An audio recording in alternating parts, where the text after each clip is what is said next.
Activists have called on candidates in Taiwan's upcoming presidential elections to speak out on human rights in China. 因为只有中国成为一个民主跟人权自由的国家，他的人民呢才能够理解台湾人现在在努力在奋斗什么，为什么台湾人不愿意跟中国共产党这个集权的政权统一，就是因为我们要保有我们的自由，才能够为未来的中国人他的争取自由民主保留希望。The activists were speaking at a symposium on human rights in China, which took place in Taipei on Thursday. Issues discussed included China's control of Tibet, the suppression of Muslims in Xinjiang, and crackdowns on human rights defenders in the country. Activists from Taiwan and China said leaders here should do more to support grassroots democracy and human rights movements across the strait. To find out more about how Taiwanese people and politicians feel about pushing for human rights and democracy in China, Rick Glauert spoke to Taiwanese-American journalist Brian Hugh of New Bloom magazine. What attitudes are there in Taiwan towards democracy and human rights in China? So it's a very complicated relation historically and culturally, but I think particularly regarding democracy, that is also quite complicated in that sense. For example, China, as I don't think we need to mention, is the source of geopolitical threats that are directed at Taiwan.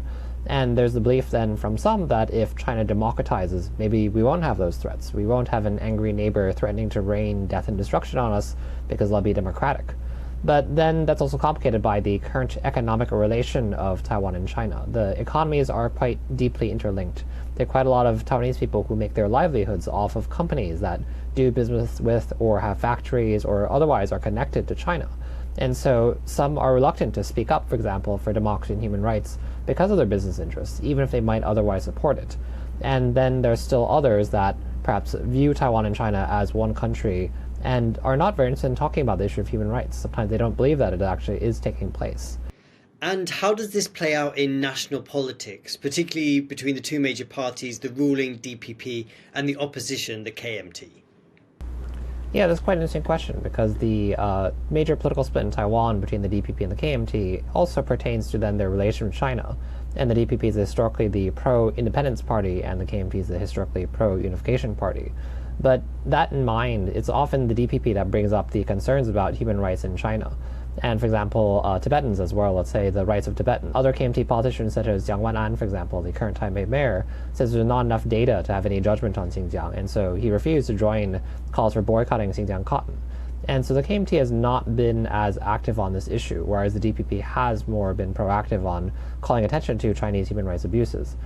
How can we expect candidates in the upcoming presidential election to weigh in on this issue? Yeah, I think it's unlikely to become a major campaign issue, but it could come up in various ways. For example, Hong Kong is a good example that in the lead up to the 2020 elections, Tsai Ing-wen, the DPP candidate and the current president, promised to help Hong Kong refugees, and that was also for the sake of politics, to play up this angle. Hong Kong served to repackage these long-standing issues and concerns regarding independence versus unification and the threat from China.